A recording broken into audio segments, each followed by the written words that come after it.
Julia Powell stood in the doorway of her bedroom, her tablet still clutched in one hand, the other gripping the door frame so tightly her knuckles had gone white. The figure sprawled across her bed, her meticulously made bed with its navy duvet and precisely arranged pillows, looked up at her with eyes that gleamed like molten gold in the dim light. "What," she said, her voice dangerously quiet, "are you doing in my bed?" Prince Drakon of the Draconian Realm stretched languidly, his scaled tail curling around one of her decorative pillows. His humanoid form was maddeningly handsome, all sharp cheekbones and aristocratic features, marred only by the iridescent scales that traced along his jawline and down his neck. He smiled, revealing teeth just a touch too sharp to be human. "It's ours now," he said simply, as if this explained everything. Julia felt her eye twitch. This had been going on for 3 weeks. 3 weeks since the interdimensional rift had opened in her laboratory. 3 weeks since this impossibly arrogant, infuriatingly beautiful creature had stepped through and declared, in front of her entire research team, that he had been searching the multiverse for his destined mate and had finally found her. Before we dive in, drop a comment. If you enjoy sci-fi stories like this one, be sure to like and subscribe. It will help the channel. Her, Dr. Julia Powell, astrophysicist, woman who had exactly 0 time for romantic nonsense, let alone interdimensional romantic nonsense.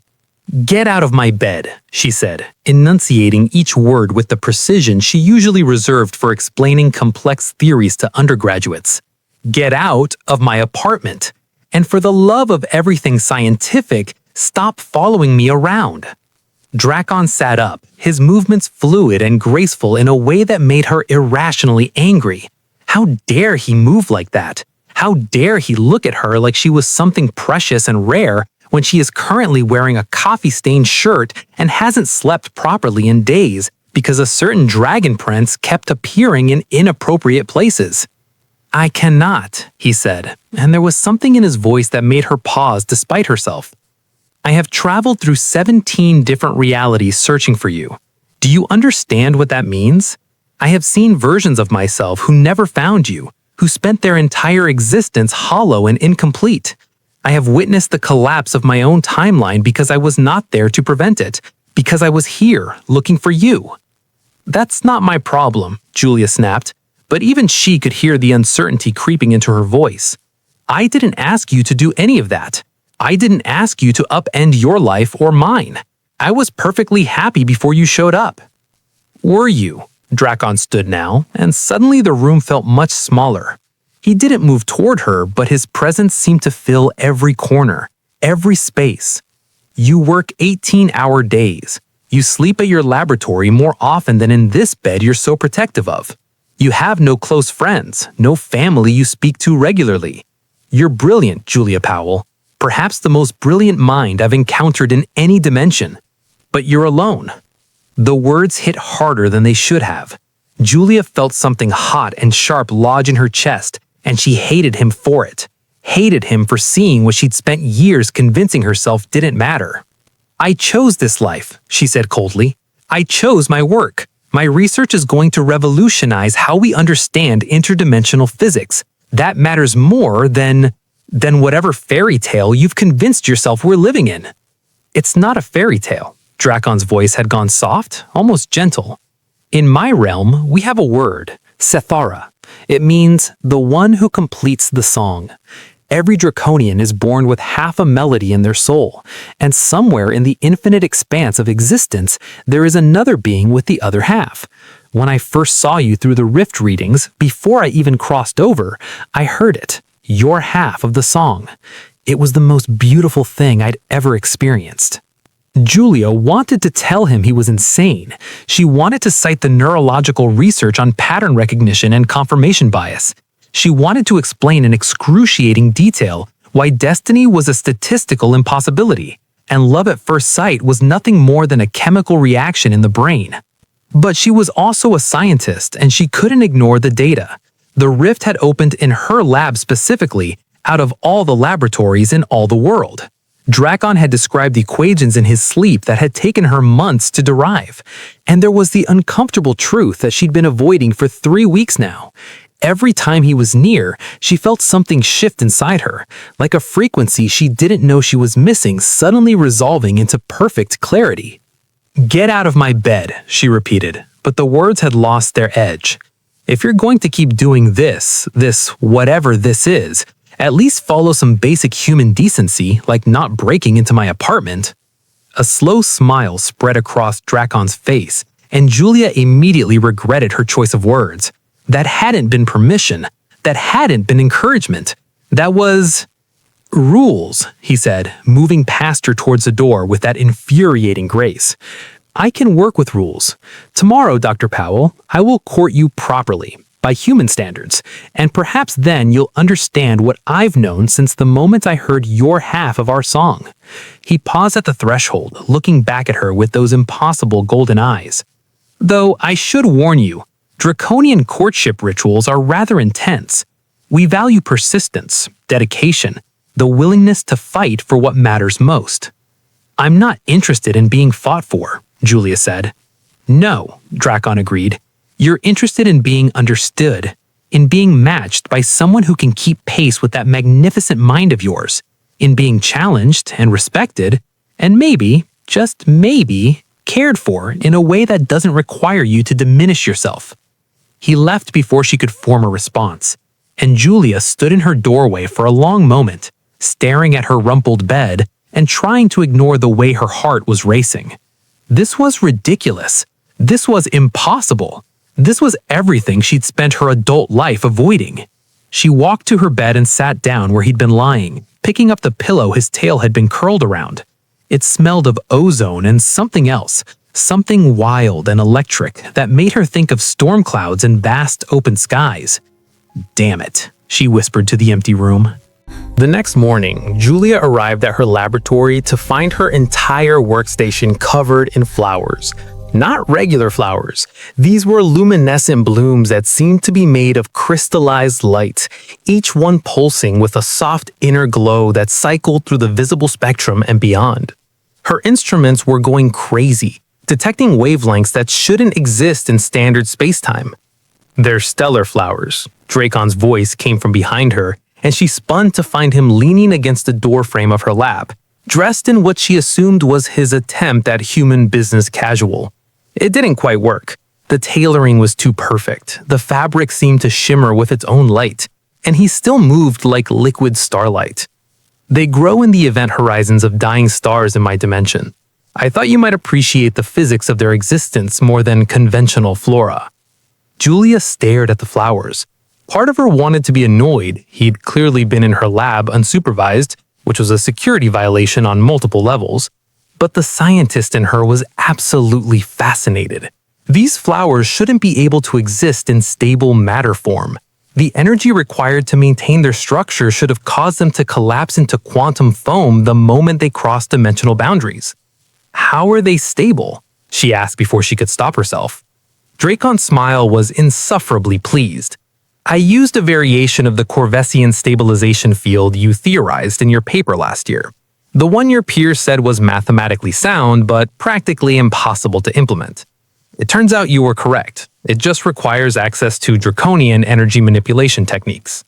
Julia picked up one of the flowers carefully, her scientific curiosity overriding her determination to remain distant. The petals felt like solid light against her fingers, cool and electric. "You read my papers?" "All of them," Drakon said, moving into the lab properly now. "Your work on multidimensional quantum entanglement is what created the resonance pattern that allowed me to locate you. You're trying to prove that consciousness itself can span multiple dimensions simultaneously, aren't you? That awareness might be the only truly universal constant." "That's..." Julia stopped, unsettled by how accurately he identified the underlying thesis she'd been building toward for years. "That's classified research." "I know, and you're right, Julia. Consciousness does span dimensions. It's how the Sathara bond works. It's why I could find you across the infinite variations of reality. Our awareness recognized each other's frequency before our physical forms ever met." "That's not scientific," Julia protested weakly. That's metaphysical speculation. Is it? Drakon moved closer, and she found herself not stepping back. You've spent your career trying to bridge the gap between quantum mechanics and consciousness studies. You've published 17 papers suggesting that observation doesn't just collapse the wave function. It creates a quantum entanglement between the observer and the observed. You believe, even if you won't say it out loud, that consciousness is the fundamental force of the universe. Her hands were shaking slightly. No one had ever understood her work this completely. No one had ever looked at her scattered research and seen the unified theory she was building toward. That doesn't mean we're destined soulmates, she said, but the words sounded hollow even to her. Doesn't it? Drakon asked softly. If consciousness can entangle across dimensions, if awareness can recognize its complement across the infinite variations of existence, then what is destiny but the mathematics of that recognition? What is love but the collapse of infinite possibilities into one singular, perfect certainty? Julia opened her mouth to argue, to cite papers and studies and rational explanations for why he was wrong, but her tablet chose that moment to chime, and she glanced down at it automatically. The data from last night's rift readings was complete, and there in the quantum signature analysis was a pattern she'd never seen before. Two wave functions entangled so completely that they couldn't be separated without collapsing both. One signature matched the rift Drakon tinned through. The other matched her own brainwave patterns. This is impossible, she whispered. No, Drakon said gently. It's just improbable, but you've never let improbability stop you before. Before Julia could respond, the laboratory door burst open and her research partner, Marcus Chen, stumbled in looking panicked. Julia, we've got a problem. The rift is destabilizing. Whatever came through 3 weeks ago created a cascade effect, and if we don't…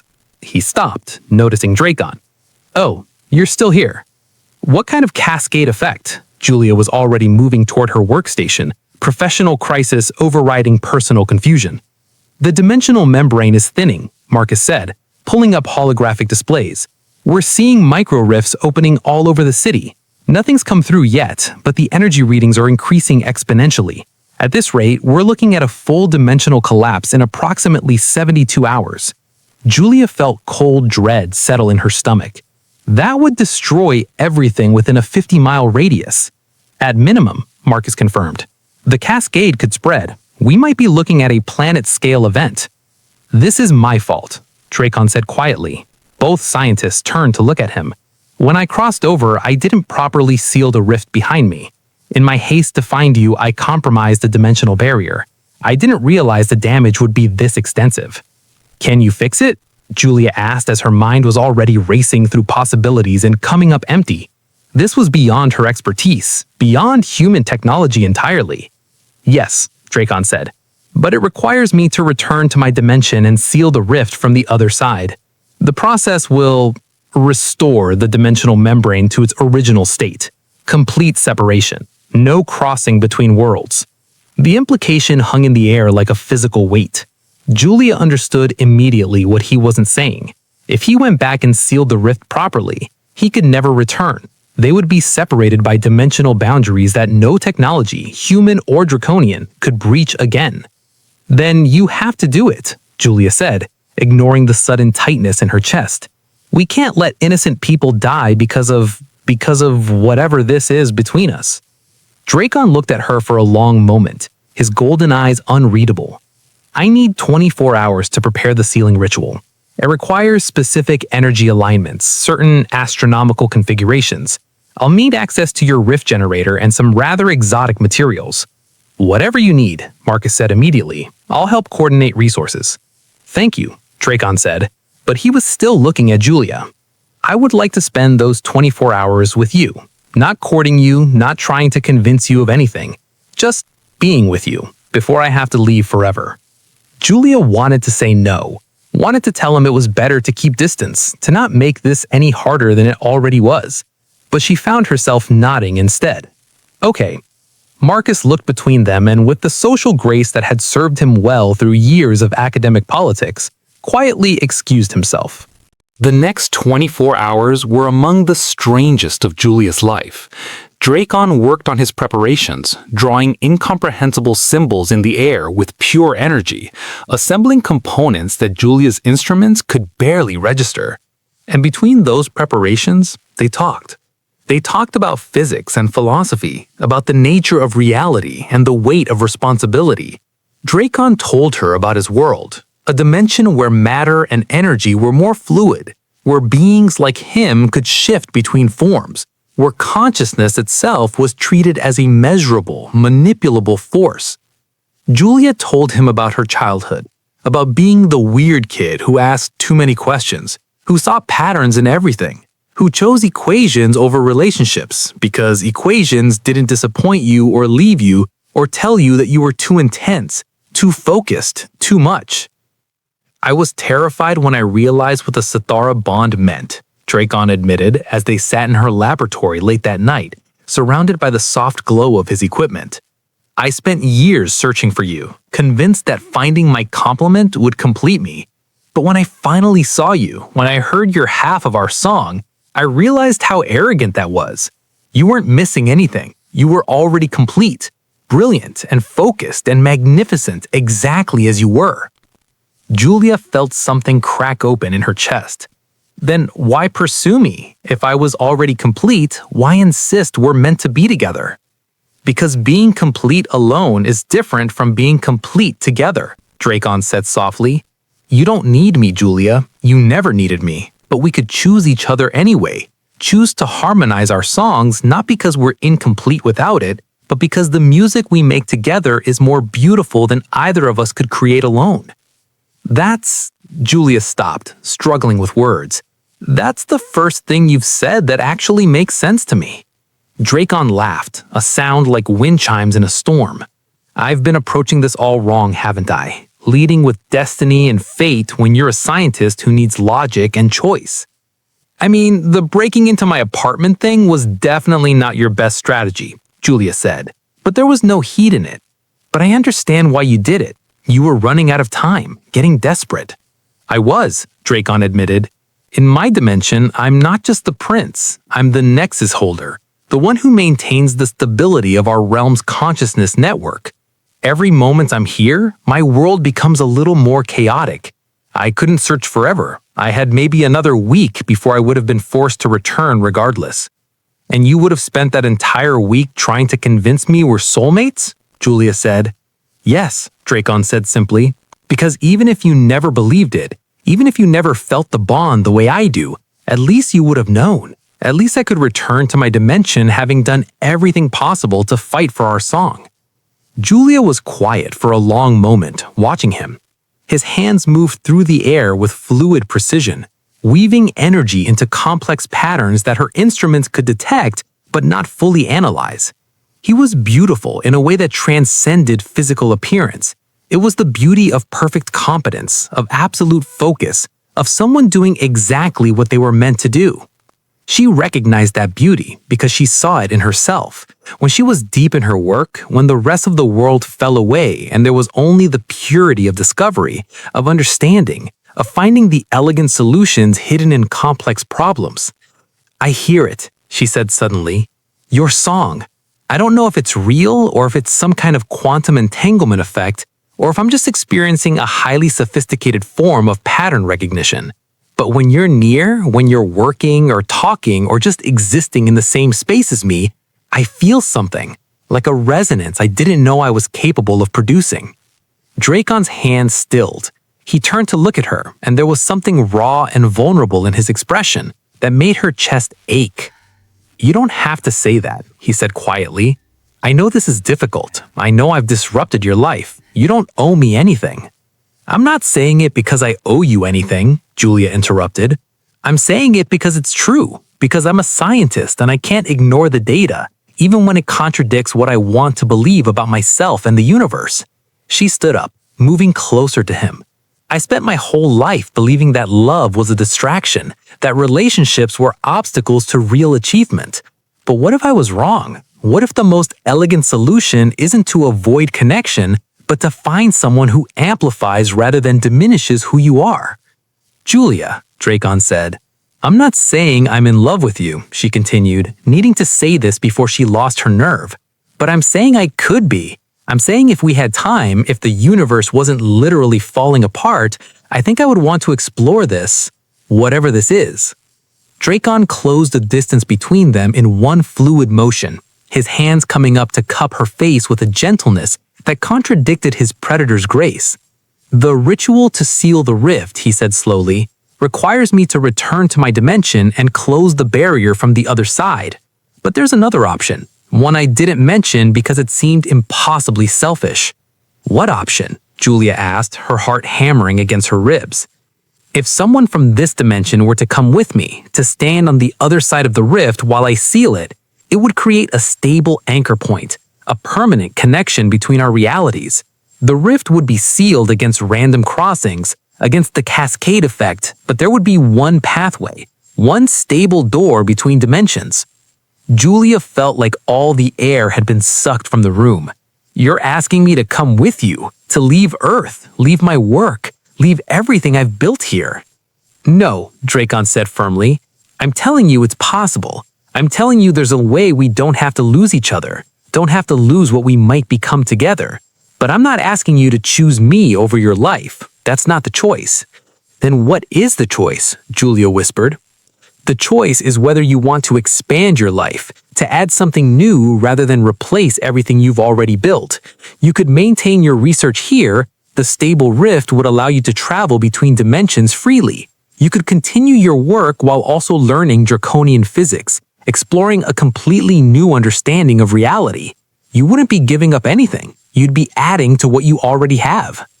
Julia's mind was racing, running calculations and probabilities and scenarios. This is insane. This violates every safety protocol, every rational decision-making process. I should be running simulations, conducting tests, spending months preparing for... But you're considering it, Drakon said. It wasn't a question. I'm considering it, Julia admitted.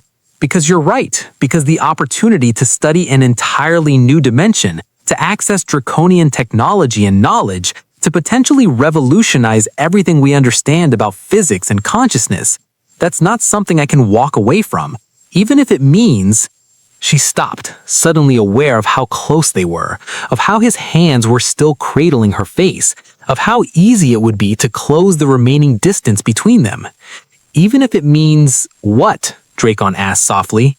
Even if it means admitting that maybe I'm also doing this because I want to see where this goes.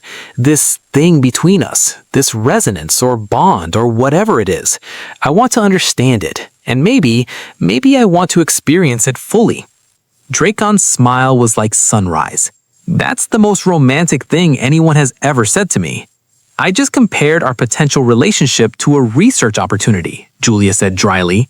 Exactly. You're offering to explore the unknown with me, to be curious about what we might discover together. For you, that's the ultimate gesture of trust and affection.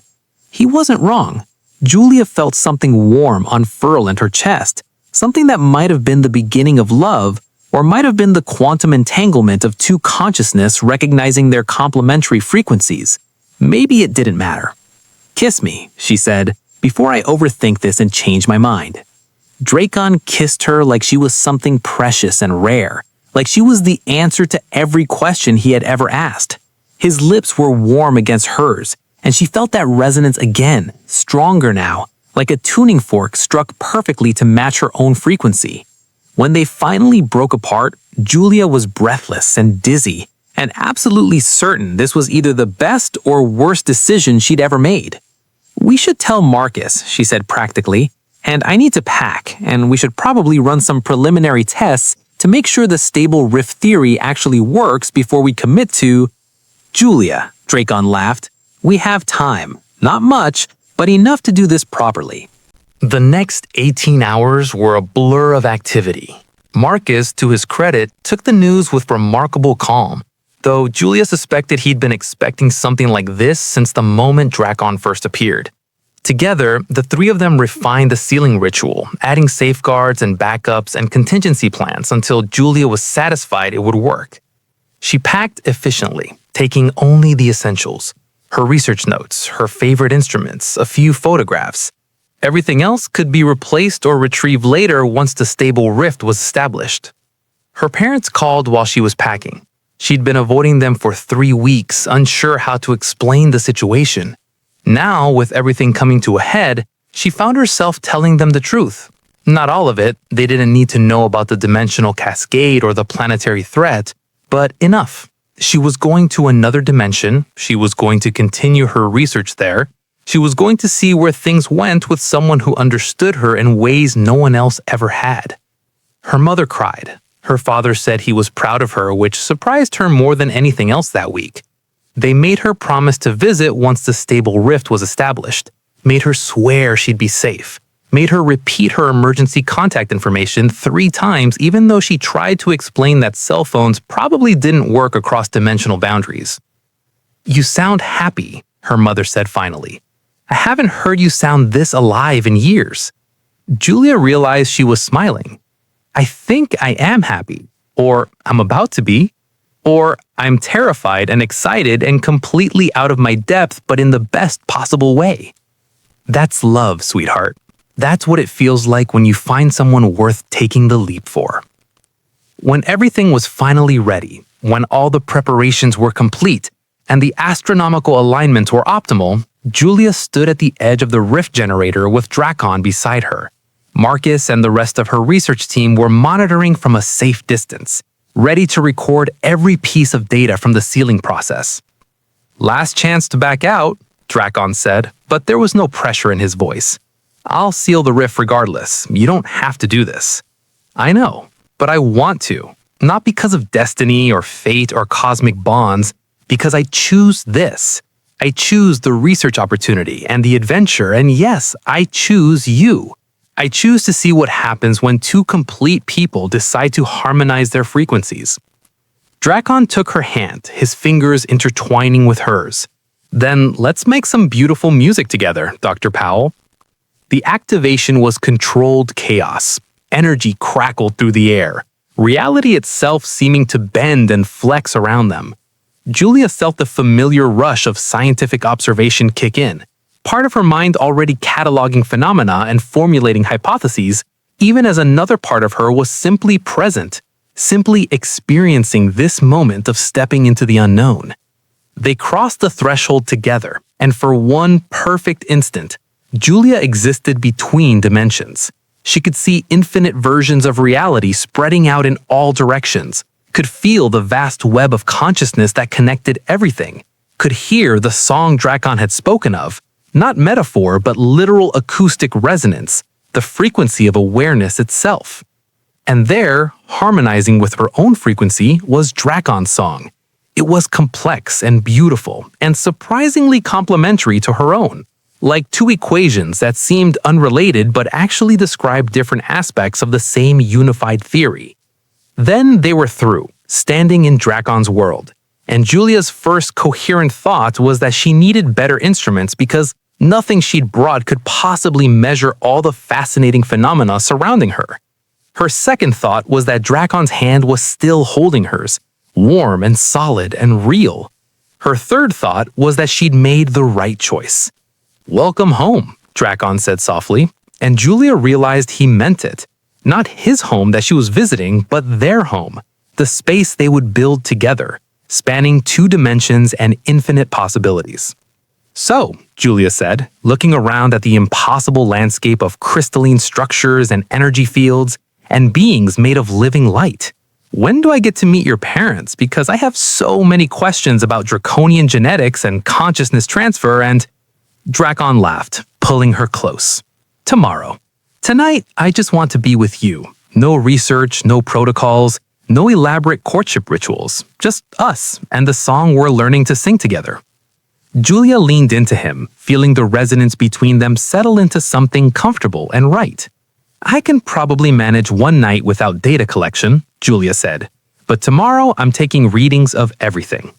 "I wouldn't expect anything less," Drakon said.